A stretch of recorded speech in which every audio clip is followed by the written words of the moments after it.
facilitate and to chair this platform, we've got Dr. David Tuttle, who is a research fellow at the University of Texas at Austin, but he's so much more than that. He's a vice chair of the Electric Utility Commission.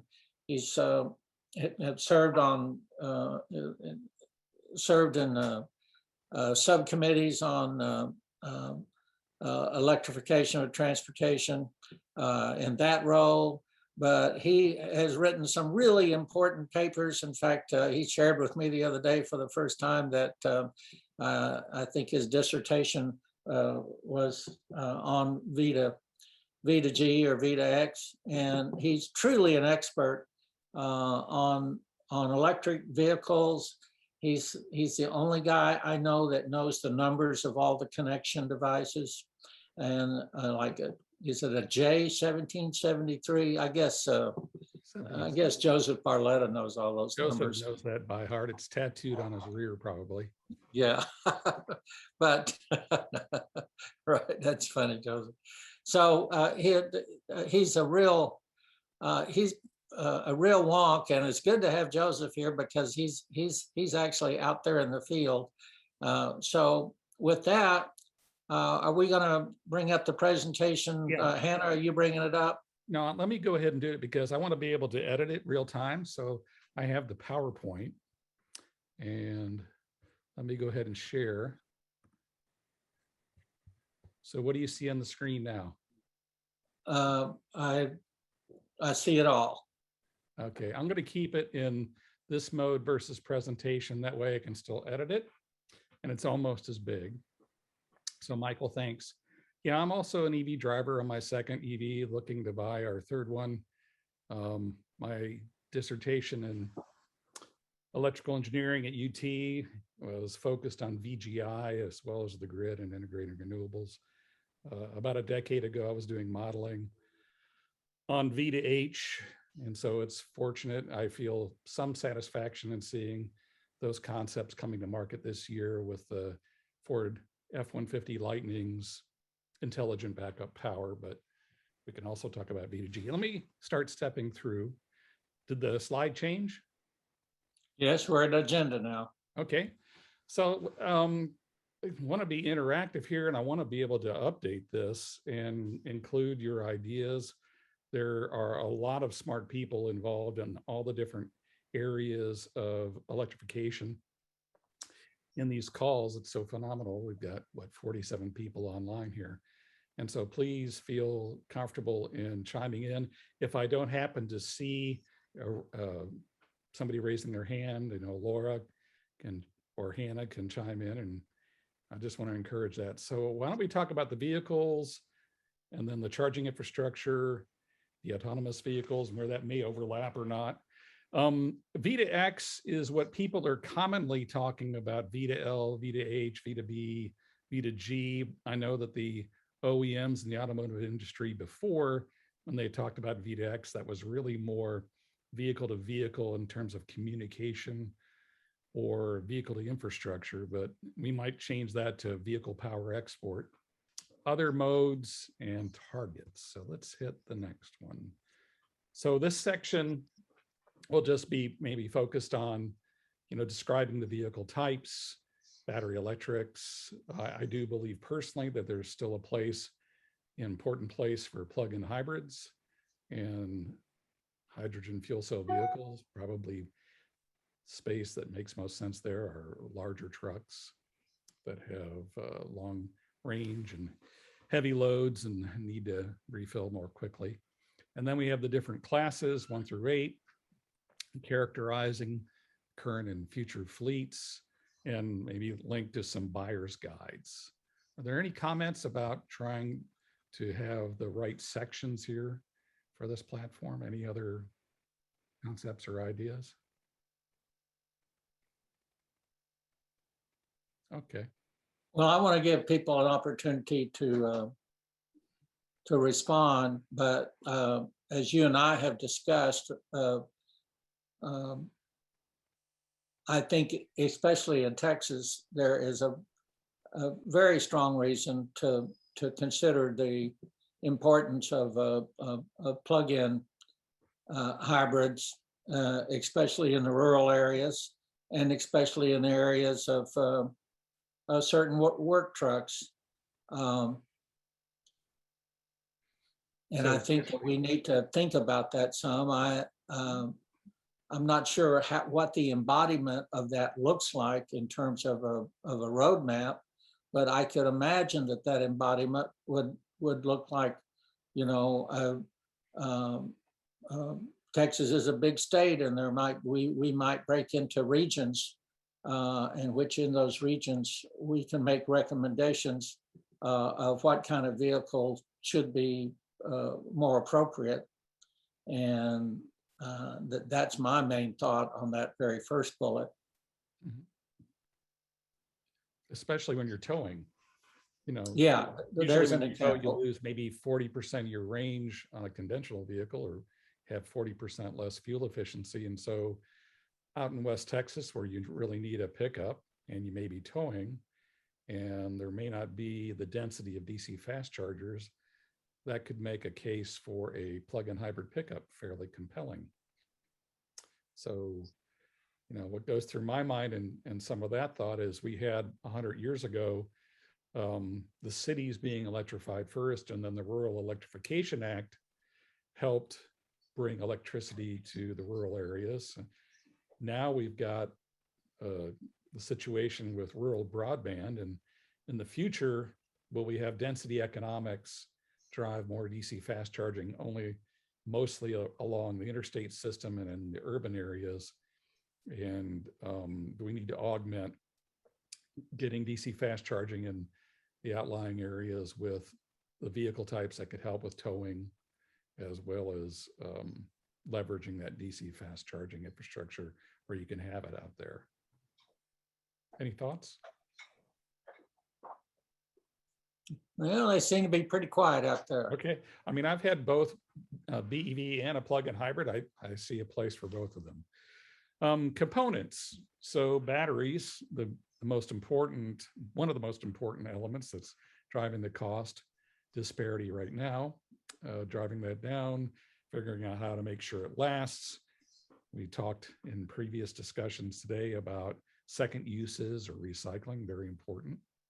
Getting that down to whatever the analogy is for grid parity that was talked about for solar for so long, now getting MSRP parity for the different classes of vehicles, a lot driven by batteries. Power electronics certainly have something still to go. They improve over time. Motors can help too. Accessory systems like going from resistive heating to efficient heat pumps, for example, can help with the cabin heating load and increase range. Yeah, Tesla even takes their heat off their battery and uses it for cabin heat. Mm-hmm. Mm-hmm. And then the hydrogen chain is another discussion in itself. And there are actually big focuses within Texas to make Texas a hydrogen hub, because we already as a state generate more hydrogen and have more hydrogen pipelines than any other state, mostly used by petrochemical and industry, and mostly sourced right now. It's really gray from steam methane reformation from natural gas. So you'd want to have either blue hydrogen with CCS or green hydrogen. The charging infrastructure, and I created and taught a class 4 years ago on this UT, and we structured it, and there's so many different ways, and we have folks who are just living and breathing this. I'd like to get some input and see, but for light duty vehicles, the ones that we would drive, I think about it in these terms: a single family residential, where the vast majority of charging is done today, and the biggest market. And that's still substantial. Out of the, say, 250 million vehicles in the US, if we have over 60 million households with about 2 cars per household, a big portion of the fleet can be serviced with residential overnight charging, but we still have a considerable amount. And we know in Austin, about 50% of the folks don't own or don't live in single family homes. So a big challenge is multifamily, or if you have to street park, Workplace charging and residential are the two major long dwell time locations. Urban DC fast charging, rural DC fast charging, inner city. I sort of separate those out. Urban, an example of that is where, and we've got Joseph, who was deeply involved in this. An example of that is, say, topping out the DC fast charging at 72 kW, and you count on being able to provide that to every bay, whether it be in the A side or B side, but you're counting on somebody going shopping, let's say in a grocery store for 45 minutes to an hour, and leaving the vehicle there, and they can have a long range battery electric vehicle, and they can get their week's worth of grocery at the grocery store and get their week's worth of energy and have their transportation needs met for the week with that large of battery and that rate. DC fast charging for intercity, now that's where you have the version 2 or 3 of superchargers or CCS from 150 up to 350 kW, where you really want it to be a short dwell time situation. And the attempt there is to emulate the speed of gasoline refueling. And so, and there could be some interesting mix to deal with the rural situation from trying to address the density economic challenges. Any comments on this?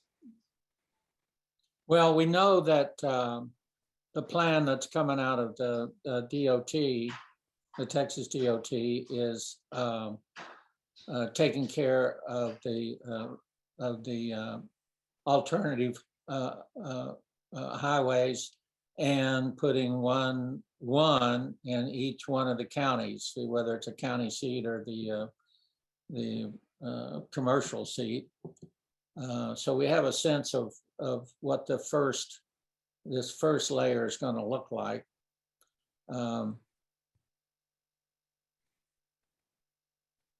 Does anybody, the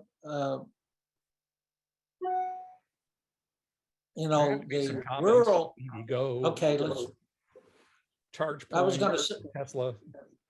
Hey, I've got a comment. I'm wondering if it's just unique to my use case, but I differentiate pretty heavily between what I call neighborhood chargers and multifamily. The reason is that multifamily is really only accessible to that one, facility or community. But the neighborhood chargers are really important to an awful lot of EV owners, because the neighborhood chargers are the ones that are accessible to everybody. And maybe there's a better name for them, but that's what I call them. Okay, so are you talking about DC or level 2 or the old? Level 2. Yeah, just level 2. The DCs are a different animal. Mm-hmm. Okay, so yeah, I think that's, when I think of multifamily, I'm thinking of how to solve the issue of multifamily complexes not having the opportunity for their residents to charge overnight, however it may be solved. Battery swapping is one solution that previous companies tried with that, right? I mean, I've definitely got some ideas. I don't want to waste everyone's time, but the more pressing problem that I see in Austin, at least, is the neighborhood chargers. And yeah, I'd say retail. We label them as retail chargers. So retail or neighborhood chargers, one and the same. I would add that to the charging infrastructure, light duty vehicle mix. That's L2. So that's definitely level 2 retail or neighborhood charging. That's really good. Thanks, Greg. you can see this firsthand. Go to Twin Oaks Library and look at the battle of the 2 chargers. If you've got some spare time, just go to Twin Oaks. You'll see what I mean. and what is it that you mean? So Twin Oaks is so busy.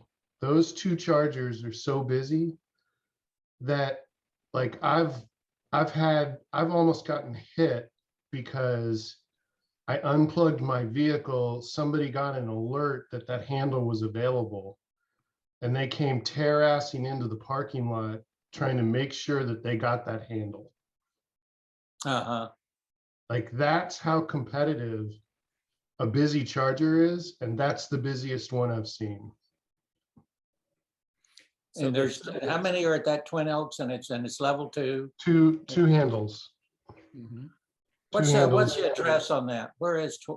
The It's at South Fifth and Mary, Oh, okay. but you can see the chargers from South Fifth and Annie.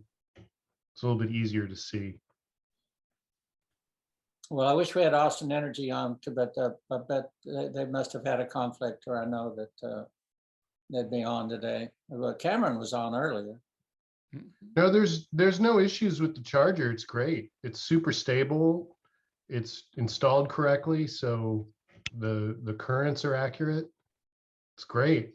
It's just busy as But we hell. have like 1,000. Don't we have?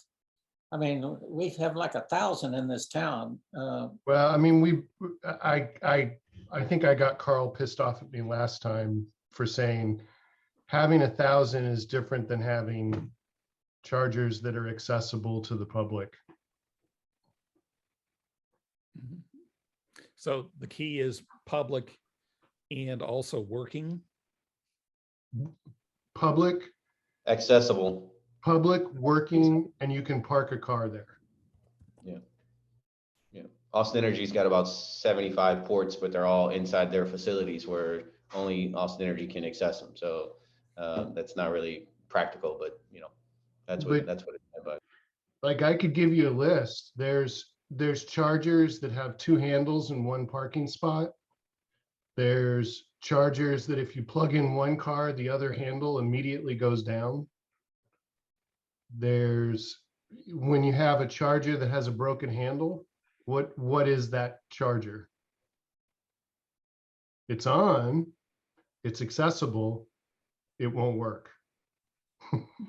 But it's showing on the map. Oh yeah, it'll show on. It'll show on, and there's a parking space there. You can activate it, but it won't work unless you know how to make it work. It won't work. Mhm. So what I'm hearing from these comments is that it seems like we need to address the issue of when particular that there become hotspots in geographic areas, and that we be able to respond to those hotspots in some sort of, reasonable time frame. I mean, obviously, instead of 2, there needs to be more than that there. I mean, I would argue that these are the neighborhood watering hole, right? So if you put the chargers in, the cars will come. If you don't put the chargers in, the cars won't come. So you can't really say Twin Oaks is exceptional because it's got a lot of demand. It's got a lot of demand because the chargers are there.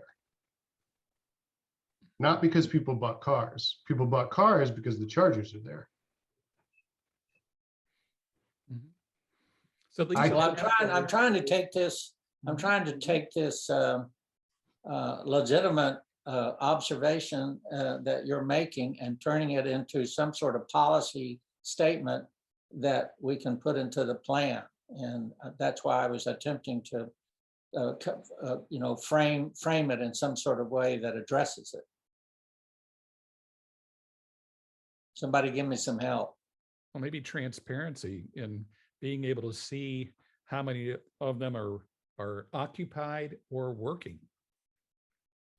Well, I mean, I'm building an app that's what it does. So I'm happy to review it with anybody that's interested. But what I really think we need is, I think we just need more neighborhood chargers. Michael, I think that you sort of captured it when I think you were saying something to the effect of we need to monitor demand and respond to demand by adding more capability. And I wonder if part of why that's happening, not being addressed here, is, I mean, you would think that the market would take care of that, right? You would hope that the market would take care of it. I was just looking at the map of charging stations around there. There are very few in that whole south central Austin area, which you could imagine would have a pretty high EV rate. So Yeah. I think you've got it, Michael. All right. Okay. I see Dale's got his hand up. Yeah, I've contacted Austin Energy about several things related to this. They've been responsive to my things, but then nothing changes, nothing happens. For example, here at Ladera Bend at Jester and 2222, there are 8 chargers, and all but one of them, when you pull up to it, has a sad face that says, this charging station has not been updated or something like that. So I thought it was dead. Then I find out a month later that it's because they don't have the correct, I don't know what it's called. It's like G5 or some It's- cell It's phone.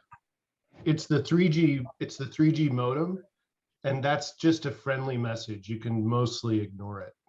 I know, but the people that drive up and see this sad face saying this has not been installed, they just drive away.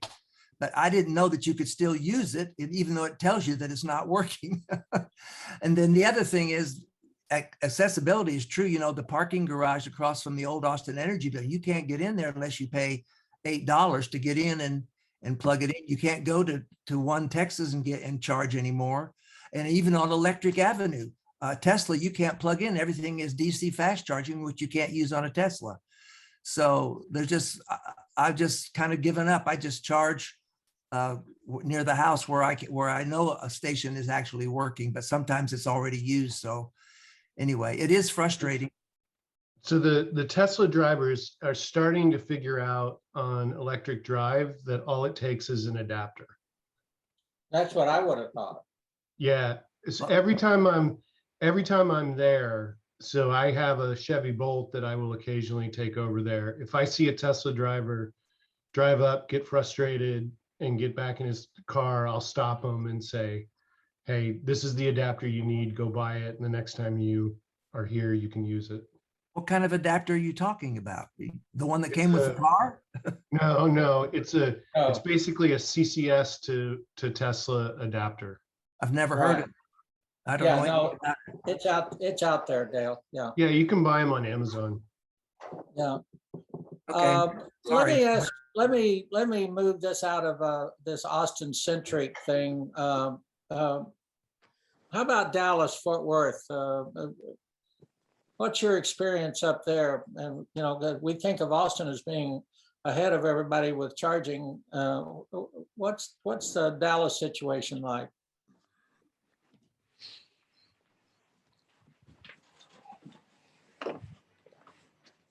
I don't know. I charge at home, but Tesla has a quarter the chargers here that you have in Austin. Like per capita, we're like 1/10 as many as Austin. EA has level 3 charging all over the place. If you buy the gray market adapter, yeah, Teslas can use it. There's plenty of level 2 around with varying availability. We don't have any Austin Energy type things around where you got some reasonable sense that it's going to work.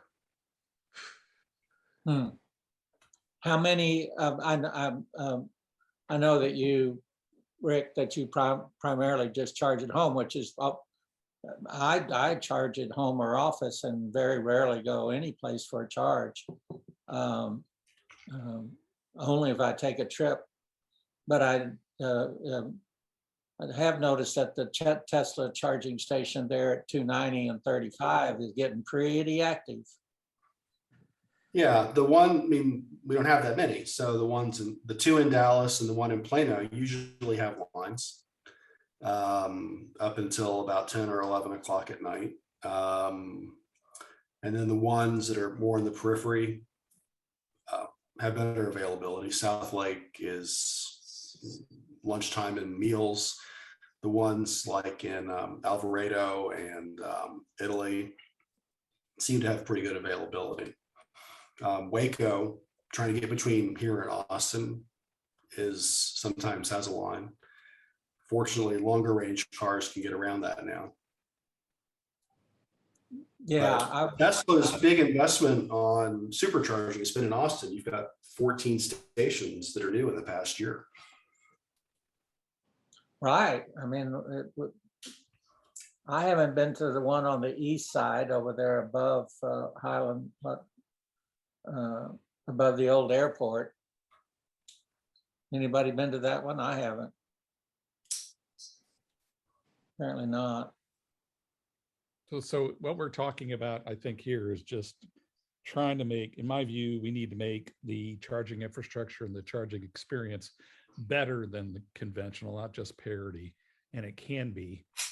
I kind of call this the 4 C's of charging: coverage, capacity, convenience, and cost.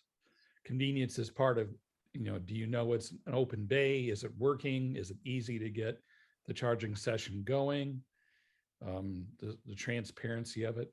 Does it have a confusing message? Can you read the screen when the sun's hitting the LCD?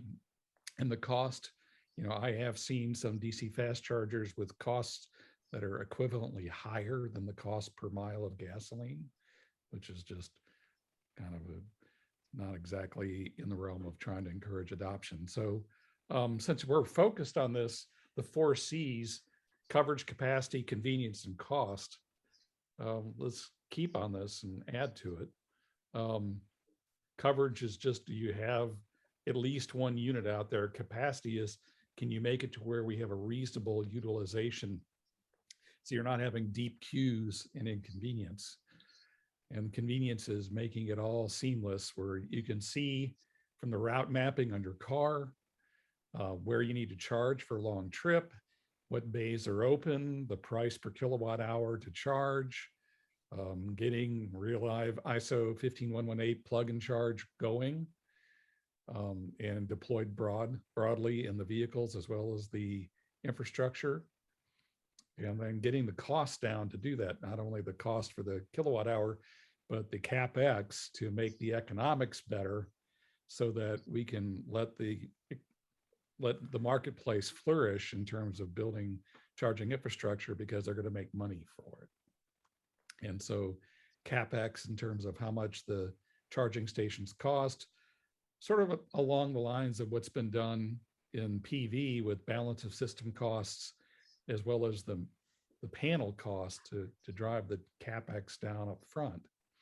The learnings on that, there's a wide variety of things involved with that. So anyway, route mapping, making it seamless, making the payment scheme seamless. Innovative co-location. Some of these aren't that innovative. Having it at grocery stores, especially ones that already have gas stations, that's a logical thing where you can go shopping for your groceries. You turn left instead of turning right and go park in an area with some DC fast chargers there. Go in, shop your groceries for the week. When you come out, you're fully topped up, as well as level 2s, as well as level 1s in workplace. There's a whole set of innovative co-location. So what are some ideas? How do you unleash the marketplace and creative folks to go be able to deploy it? The standards, it's actually 1772, Michael, not 1773. That's the common one. Tesla even does it with an adapter. So all EVs in the US can do that.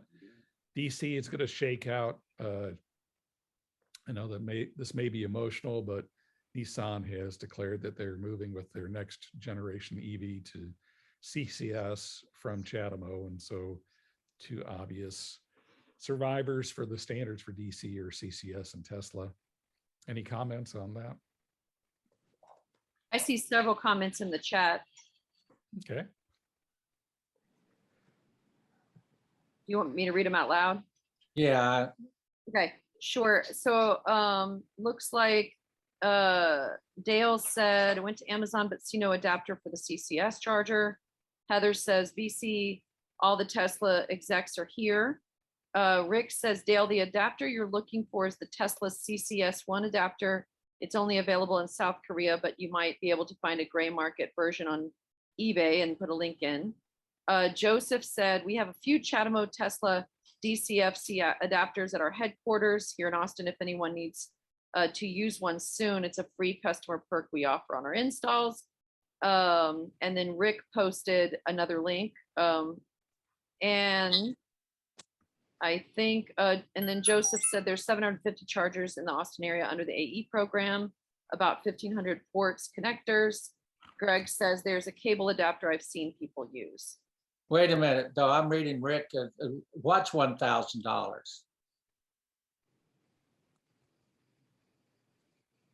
The gray market Tesla Yeah. CCS adapter is $1,000. It's Oh, yeah. $1,000. Oh yeah, you've got to get it from Korea. Well, That's not the one I've seen people use. The one I've seen people use is a cable. It's not like it's not a plug type adapter. It's more of a cable type adapter. Oh, I've got that one. It's only 800. I got that from South Korea too. I don't have a Tesla, so I drive cheap cars that use cheap adapters. So My We don't Teslas are not cheap. yeah, nothing Tesla is cheap. I'm not up for $800, sorry. And by the way, on this, the multi-cords, they're already multi-standard CCS and Chatamo DC fast chargers. And I have a picture I use. You go to a gas pump and you have a diesel handle and you have a gasoline handle. That's two. When you talk to folks in that business, it's not the couplers, the handles that are the biggest expense. They can be multi-standard. So having a non-convergence to one, the Europeans standardized all on CCS, China standardizing on GBT, the fact that we'll be probably on CCS and Tesla over time. And you could argue some that, but I would talk to Nissan with their direction for the Ariya future EV there. But say if we have two, it's not the end of the world. The handles, the cables aren't the big expense. Upgradability, future proofing. And this is where, when you see some of the vehicles starting to really get to 800 volt hybrid traction batteries to enable full 350 kilowatt CCS or V3 supercharging. I just wonder how we flag that when folks are thinking, if they're stuck in the early years with first implementation artifacts of 50 kW DC fast charging being fast. Now, even with that view of 150 being large, we may have more and more 300, 350 kW capable cars as more 800 volt cars come into the marketplace. Ultium, GM, I think the Hummer that's come out with the biggest battery has 800 volt. I think a Kia or a Hyundai is having that system. Porsche Taycan has 800. And so that really enables the ultimately fast charge rate on the vehicle side. So future-proofing it. So future-proofing it with conduit and such not. Joseph, do you want to talk about your view of future-proofing sites so that instead of just 202 out of say 8 of the chargers or 350 kW, what it would be required to make sure if they 5 years from now, 10 years from now, they all needed to be 350, what would that entail? Yeah, normally, if you're looking at underground conduit, you're looking at for let's say 150 kW station, you're probably running 2-inch PVC conduit to the stub up. In this case, if you want the upgradability, you'd want to go ahead and run 3-inch conduits while you have the earth opened up and all the civil work kind of going.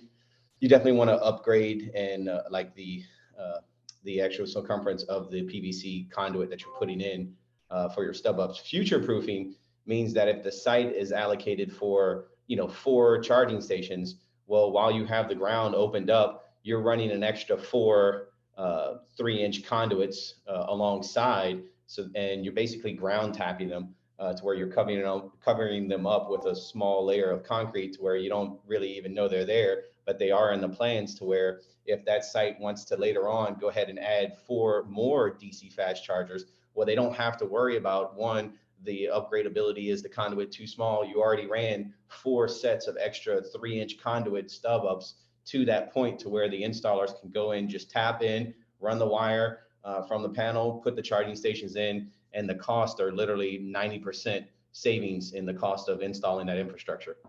So if you get it done while the ground's open, your upgradability and your future proofing will effectively save you about 90% of the cost when it comes to installing DCFC infrastructure.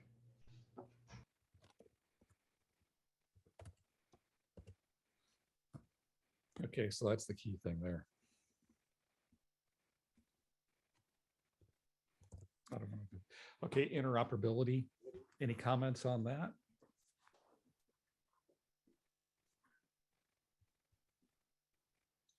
Where's all our charging companies?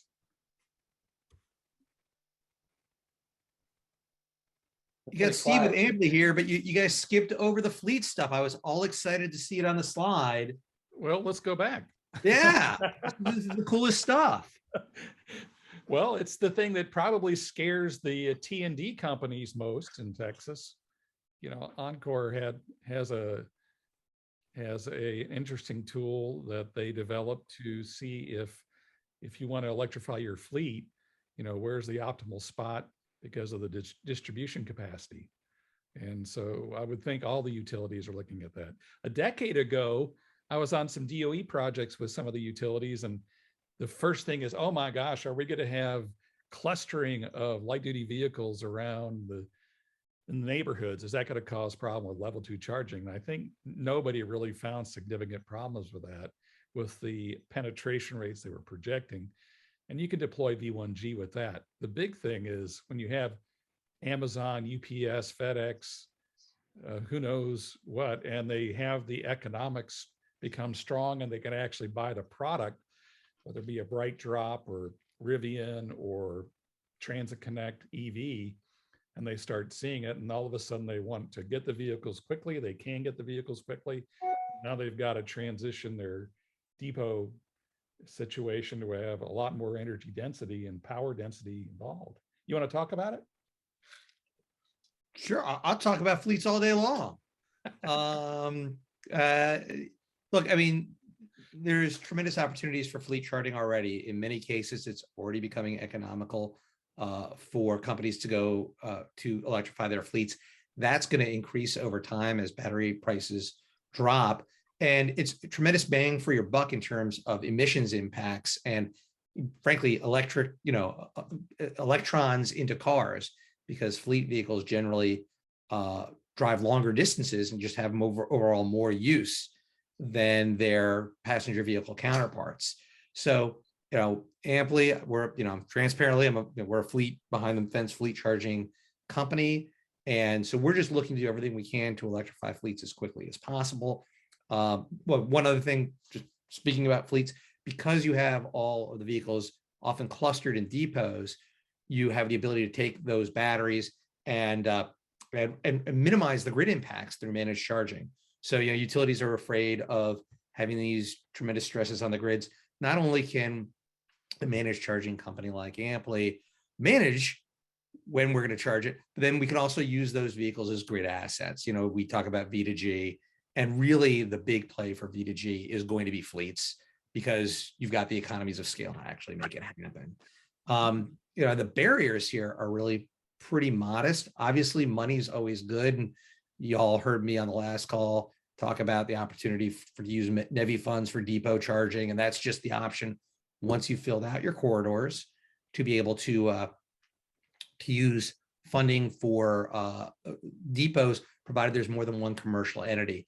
And here I really want to, any munis on the phone, any municipal officials, if you guys have a contractor who operates a fleet, that and any other fleet, you guys can then use NEVI funds to electrify your fleets. And often municipal vehicles, school buses, transit buses in particular, these are great candidates for electrification. They're already economical.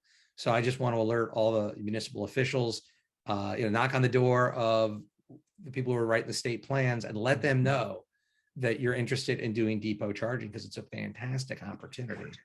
Beyond that, The other thing, that we face is because of the size and scale, the amount of power we're going to bring into a depot, is we're always dealing with long timelines for interconnection and for getting energized. So this is stuff that is free if we just streamline regulations in order to, take into account what is really a new entity, these on-demand electricity customers, fleets. We can actually speed the transition for fleets and do it cheaply. Like there's just no cost for reforming our regs. So again, you think about utilities, and they have these outdated forms that are meant to deal with like an HVAC system. If you're hooking a big new HVAC system up, a fleet's a totally different animal.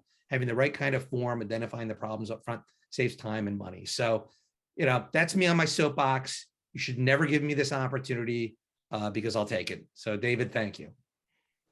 Love it. So streamlining, so you could have more rapid and economic deployment.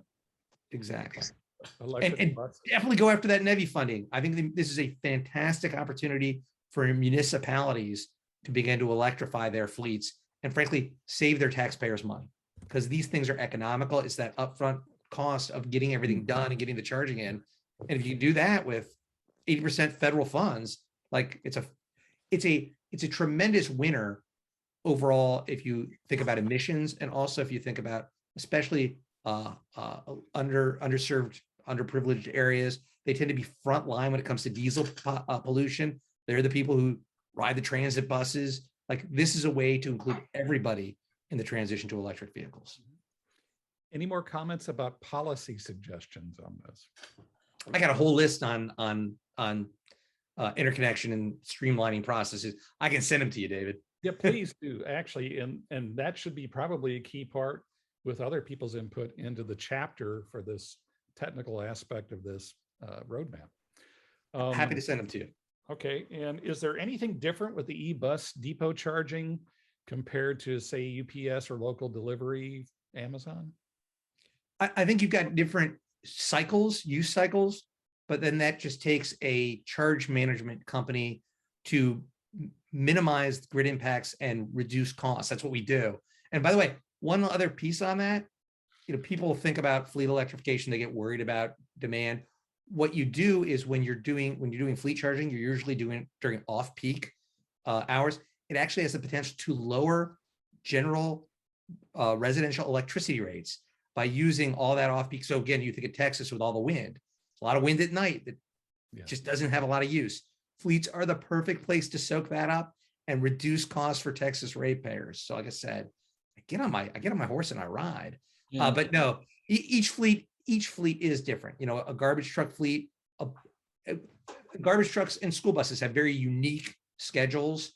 Transit buses run a lot more. You think about police fleets, if they go electric, which they absolutely can. Like they're all going to have different use cases. They're all going to be taken differently.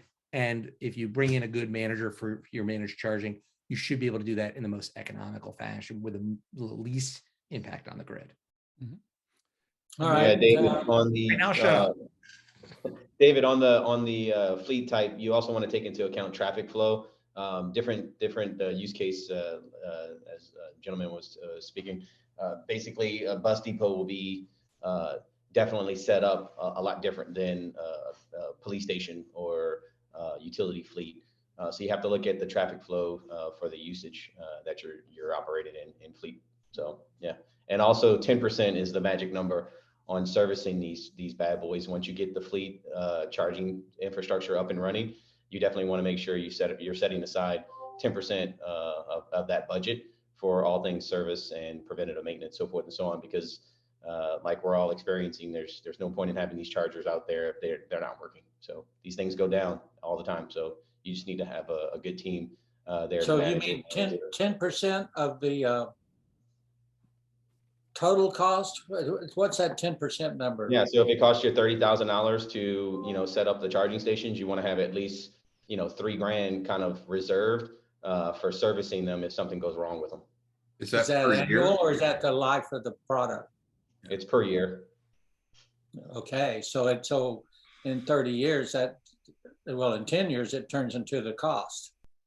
Theoretically, yes. I mean, they Okay. always go down, and this is just average. This is just ballpark. It could be a little bit more, could be a little bit less, but with a standard deviation of about 90%, you're going to find yourself in that realm of about 10% of the allocated costs going towards that infrastructure being for all things service and preventative maintenance, because preventative maintenance does a lot of things like fix damaged connectors or ripped out cords or lenses that you can't see through or screens that you can't necessarily read, all of that good stuff. So you definitely want to take into that account. And that's the problem, is that when people are putting up these fleets, when utilities are putting up these fleets, they're not reserving the cost when it comes to the service and the repair.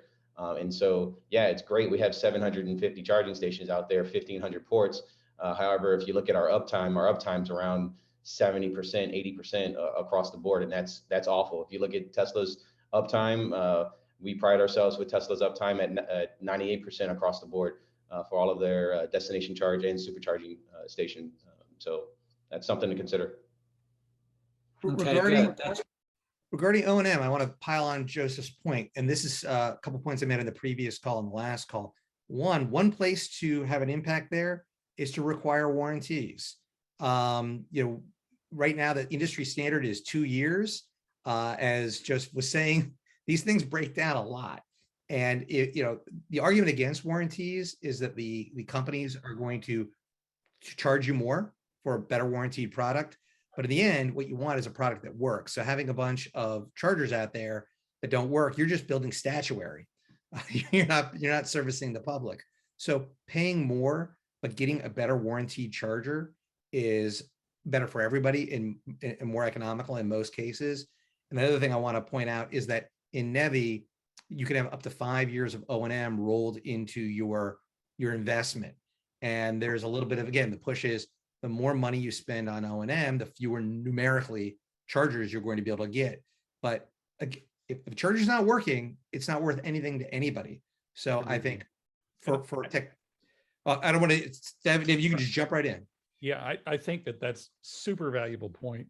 I think there's a number of things here. The learning curve in terms of newest generation of EVSC, that those vendors should be looking at how to make their equipment more and more robust. And the second thing is just the profitability, getting the CapEx down, getting the asset utilization up, and figuring out the demand charges, or getting the whole equation so that the equipment can be a profitable enterprise.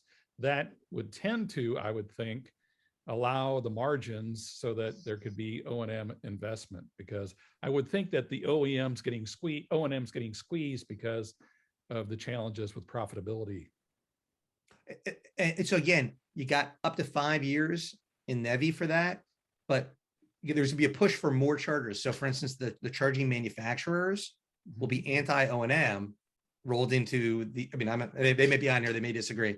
They don't want to use money from NEVI on OEM because they want to sell more chargers numerically. Mm-hmm. So you'll get pushback about the number of chargers, but using NEVI funds for 5 years of O&M, I'm going to guarantee they're going to be up and running and of value. And frankly, for people to have a better experience when they go up to a charger and then it's working, that's what's going to promote vehicle electrification, not when people are having a negative experience. And to the point of getting the companies to have better chargers with more durability, the way you do that is you make them warranty their work.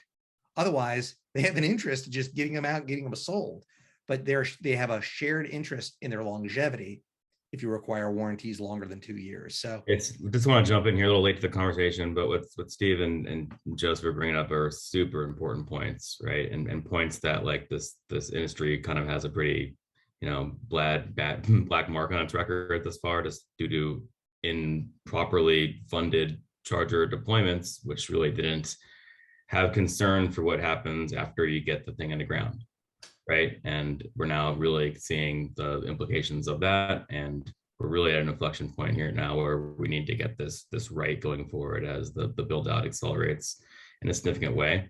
We're pleased to see some of the things that were in the NEVI guidance that Steve was just talking about, but the implementation detail is really what are going to matter, right? So just because it is an eligible cost, does the program actually incentivize an applicant budgeting for that, or does that budgeting raise their cost, and then from a cost competition standpoint make the overall application look less attractive, right? So similarly, how do you calculate uptime and reliability? There's a lot of devil in details there that need to be worked through.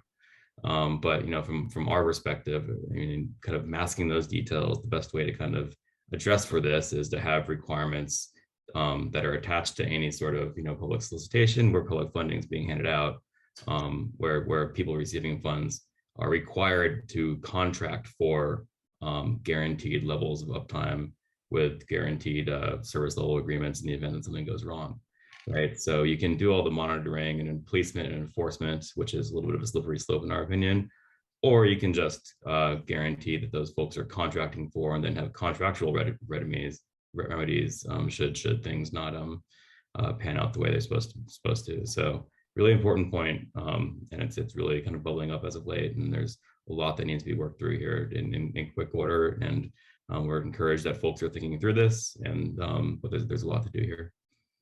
Let me down to service level agreements, for example. If there's a better term in the industry, please let me have it.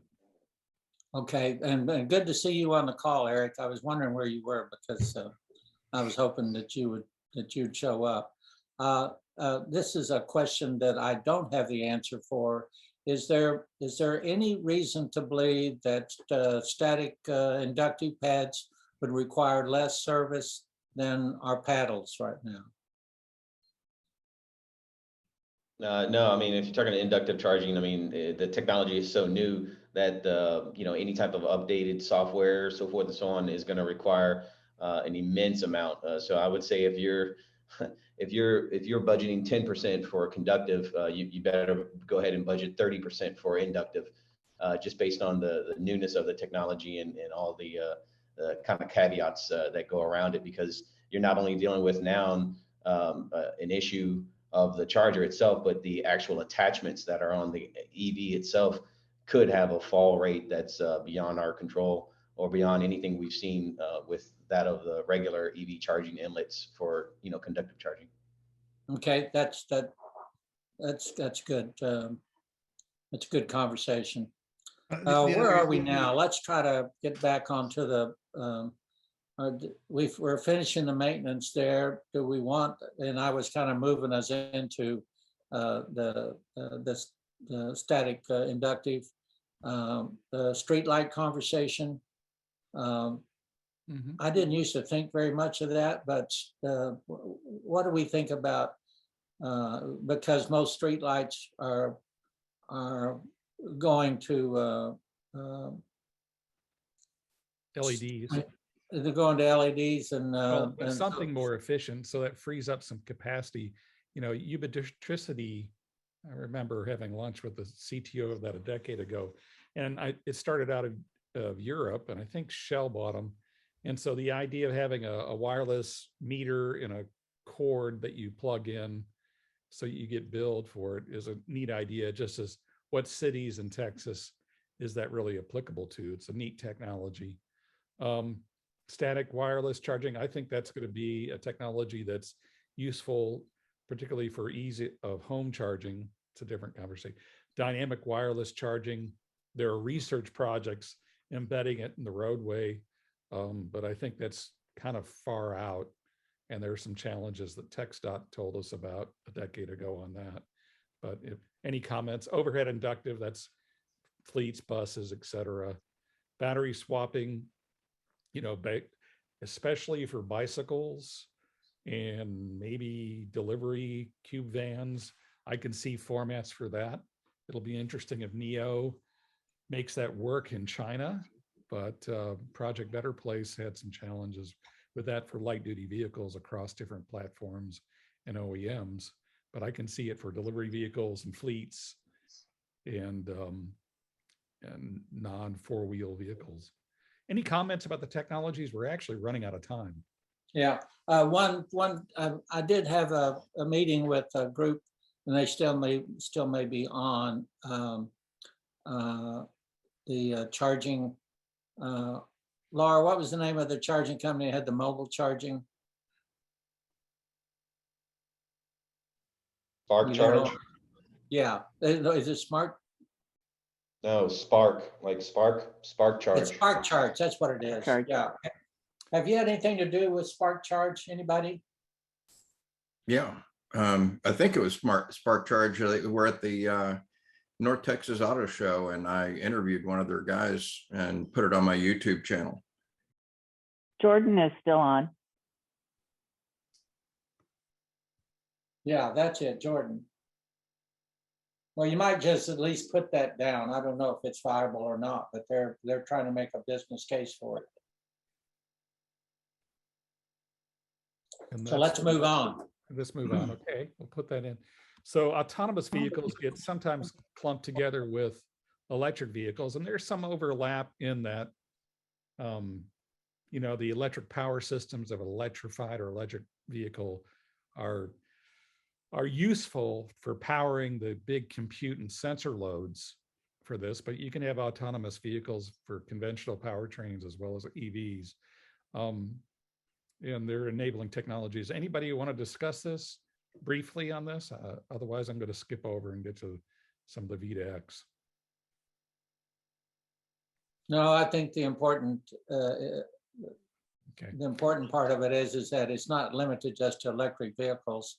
And in my mind, there are at least two approaches, and one I would call the Tesla approach, and the other one I would call the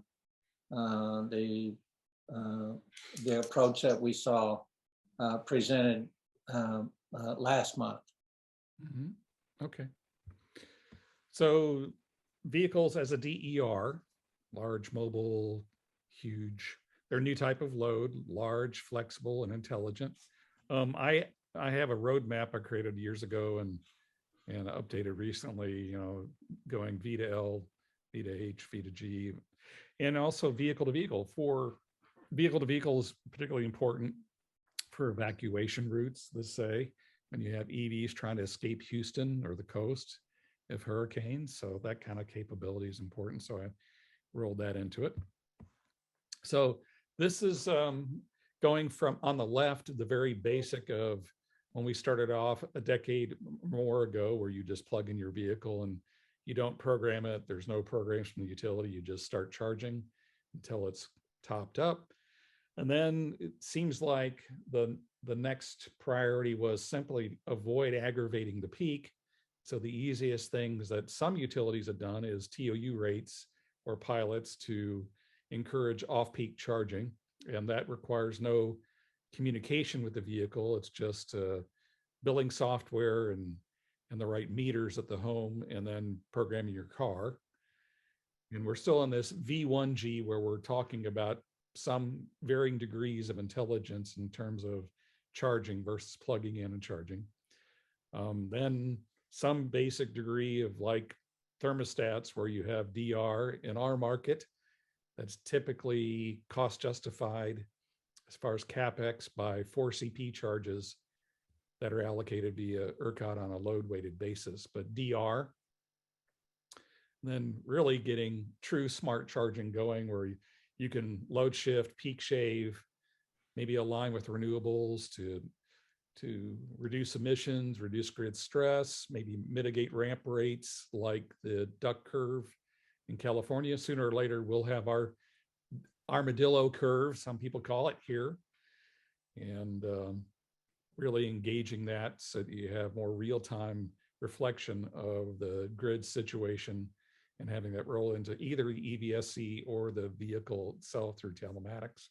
And I inserted from in this newer version versus a past V to H, which I think is not only a compelling application, my house being backed up by my car, but it also could be an enabler for radically reducing the cost of the bidirectional power flow capable infrastructure. And that could be the thing that starts helping V to G happen in economics. I think V to G is a compelling concept.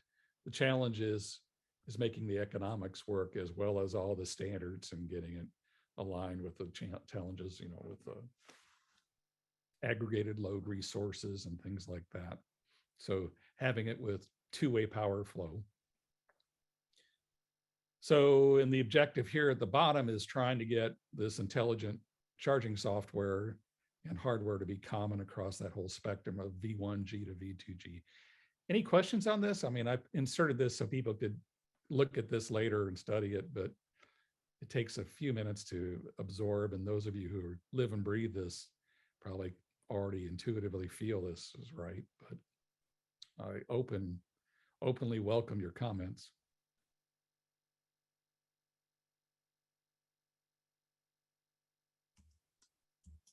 Okay, let's go to the next one.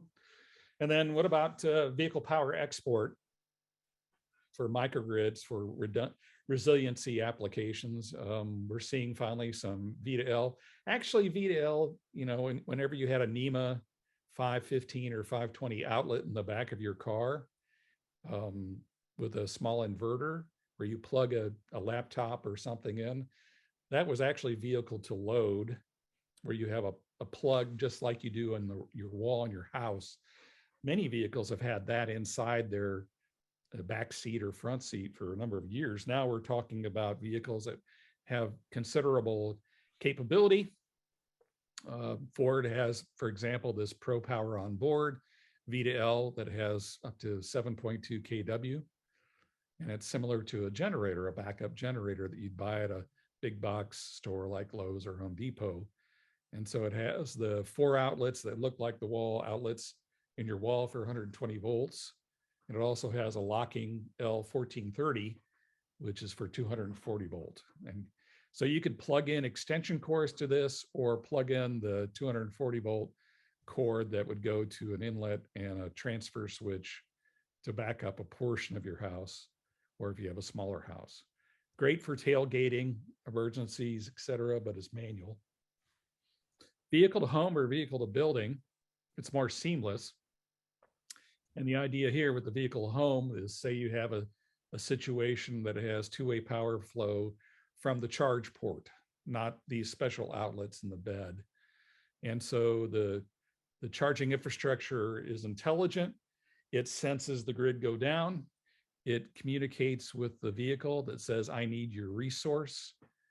And it starts tapping the battery and pulling it out. So both Ford and GM have talked, and I think some of the other OEMs, perhaps Rivian and some of the other ones, I want to give them credit, not meaning to exclude them, have talked about having vehicle power export.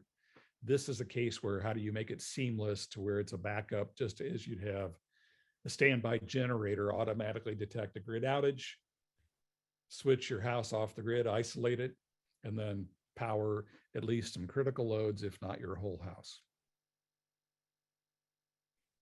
And vehicle to premise is just taking that idea bigger, where say you have a MASH mobile armory hospital that you really can't service it with one vehicle. You'd have stitched together multiple vehicles on this. And the military is looking at tactical microgrid standards to do things like that. Any questions or comments? There's a few more in the chat. So Rob, this one's from about 9 minutes ago, but I don't think it was elevated yet.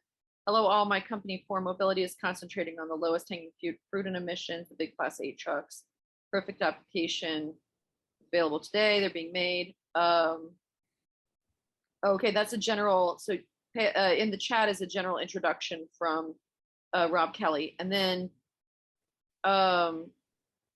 Laura commented on that, and then Joseph Barletta asked for a copy of the presentation. David. Yeah, sure. Hannah can distribute it or post the link or whatever. Yeah, Hannah will be sending out the presentations for everybody. Okay. And then the next section is not just vehicular electrification, but what about aviation, marine, and rail? Other conversations. I don't think that these will be the major focus.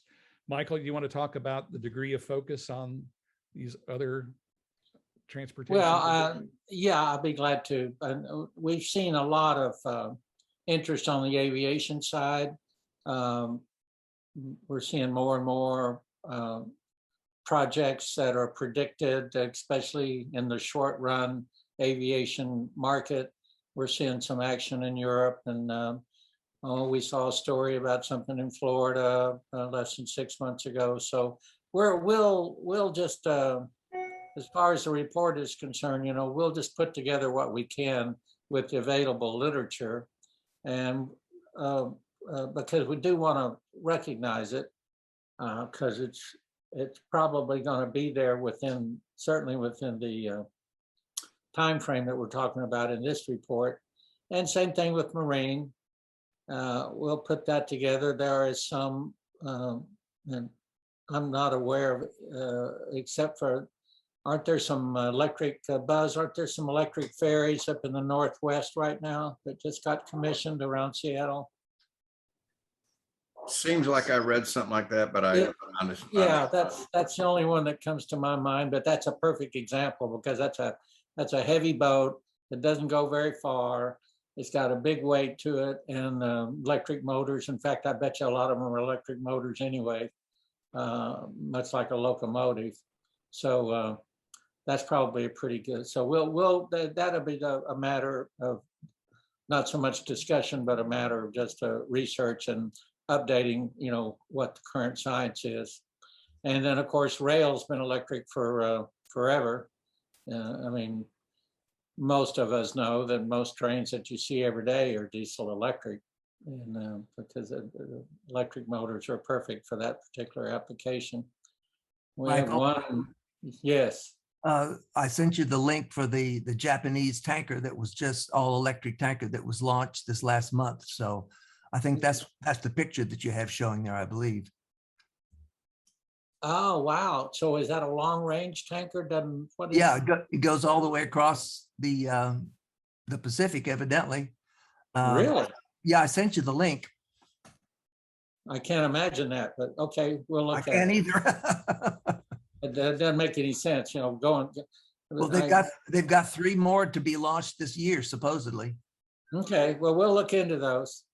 And of course, the future of rail is going to be electric.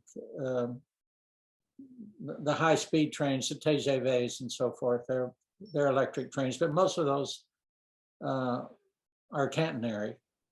And we didn't mention catenary, but catenary is even though it's quite old, it's certainly being used successfully in Europe and in South America and Russia. I mean, China. There's a lot of catenary out there. Okay, we're down to developing targets now, and we're doing pretty good on time, so we can spend a little time here. Back to you, David. Sure. So, what we've tried to distill in this is what were the targets already put down and include them. So this is an open discussion. Michael, actually, do you want to take this ball and run with it as far as the targets? Yeah, maybe Laura and I can run with this part. Laura, you want to start on this? Yeah, well, the bottom line is that we need to come up with some kinds of targets of basically, so that the whole structure of the roadmap is, where do we want to be? What are our targets in what year? What are our targets, and how do we get there? Basically, right? So we need to come up with those recommendations. I mean, we're doing this whole overview of technology and how do we future-proof it and all of that. But the bottom line is there will be recommendations, and the recommendations to get somewhere. So we have to decide where it is we want to be, and that's where we're talking about developing targets. And basically, we have a few different ways to be able to talk about targets. We can talk about how many there are on the road by a certain year. We can talk about, and it's an important thing to think in terms of, is how many trips are going to be electrified. We don't want to, we want to make sure that we sort of embrace having trips be outside of being in cars. So that's why it's important to think in terms of vehicles mile traveled or something like that. And then also, for instance, charging infrastructure goals. The bottom line is we want to make sure there's enough charging to charge all of the EVs that are on the road and all of the fleets that are electric. and also, basically enough to encourage the growth of the EV market. I know that Dave worked on the City of Austin climate plan with me and Janice and some other people. And in it, we had to set some goals. And let's see, Joseph, I know one of your, there was a Smart Charge America guy on that. And when we came up with the percent of electrified miles traveled, we then sort of backed that out and figured out how many cars that would have to be, and then how much charging capacity had to be. So that's just all sort of to throw that out there, that it's about what we need to be thinking about, and we have not come up with the target yet. So Michael, you want to talk about TxETRA's? What TxETRA had set as a sort of a very high level target? Yeah, these actually were created in day O when we were doing the website. And somebody needs to be muted. Maybe that's Justin, I think. Yeah, it's Justin's got a baby. There you go. On our website, we've got 10 million plug-in vehicles in Texas by 2035, which is somewhere around 40, probably a 40% saturation. Penetration of the market. We also said 75% of all trips are electric, and that way we include mass transit into our goal. These sound really aggressive, but we were going to put this in here, but we looked it up during our conversation, and the amount of electric vehicles being sold in the global leader in electric vehicles right now, and it's not China, at least not in terms of percent. The global leader is Denmark at, what was it, Laura, 83%? 83% of all sales have to be have been electric, and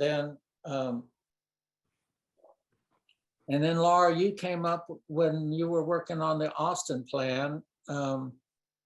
In order to achieve the goal, you had to hit 100% by pretty early, like something like 29 or something like that, because of the slow turnover, obviously.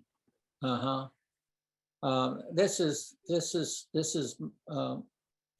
is mostly goal setting and to a great deal just math, but once we run the numbers on this, and we'll have to, once we come up with some numbers, then we've been looking at, how many public chargers do you need per vehicle? Laura and I have seen those numbers. Anybody seen those numbers and want to add some numbers into the chat? Actually, it was Norway, not Denmark. Oh, I'm sorry. That's right. Norway. Sorry. Yeah. I know that some people, maybe Joseph has a sort of what he hears as a rule of thumb of how many chargers you need per electric vehicle. It's a complicated thing. It depends on when in the transition you're talking about, especially because, more people in single family housing own them now, and later more people in multifamily will own them. I know that the Alternative Fuel Data Center has the EV, it's called EVI Pro, I think it is, a model that'll come up with a suggestion of how many chargers to have, but it has a limitation that you can only put in, there's a lot of variables you can put in, that the maximum percent of EVs you can have on the road for their model is 10%. So that doesn't really help us if we're thinking a lot bigger than that. Does it scale up, do you think? I have no idea. I have no idea what goes into that.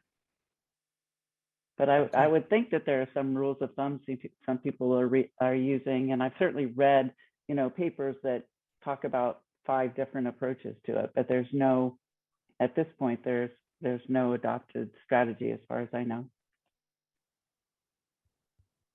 Okay, and then just to finish up on this slide, David put in the charging infrastructure goals. The 4 Cs, which I really like the 4 Cs concept of coverage, capacity, convenience, and cost. And certainly the reliability and dependability of the charging stations themselves. Those are going to be big issues. When we had those 2 reporters come through town a couple, 2 or 3 years ago, we met at Smart Charge. I forgot their names, but they did a cross country thing, and the main thing that came out of that was that we were miles away from having enough charging stations that are working for that to be an enjoyable situation. And I must say, I'm on my 3rd electric car and my 2nd Tesla, and when I travel in my Tesla, I do a lot more planning than I would ever do when I'm just taking off in my big Chevrolet Suburban, because I know there's going to be gas stations out there, and it's a different situation, and it will be a barrier that will have to be overcome. And part of this plan and writing this plan is to try to point the way how to get beyond those barriers and begin to create an overall system that is workable so that the market will take off. Pretty clearly, the market is taking off. And I think we're seeing that in the charging stations. I didn't ever used to have to wait or worry about it, but I did at the Tesla station at 290 and 35. So it's going to be important that we put together, a roadmap that works for Texas. And we're getting close to the end of our time. So I want to thank everybody who's come. Let's see if we can finish up here. What are you typing in there, David? Well, I just thought we didn't include synergy with the grid, V1G, intelligent charging, so it could align with renewables, for example, or help grid stability or reduce emissions. And in the future way out, when the economics work and the capabilities there and the standards are there, V2G, because there'll be a huge pool of storage nodes that could be tapped, already paid for in people's cars, and then resiliency with V to L, V to H, V to V. I'm not sure what goals we'd have on this, but I thought we'd include them.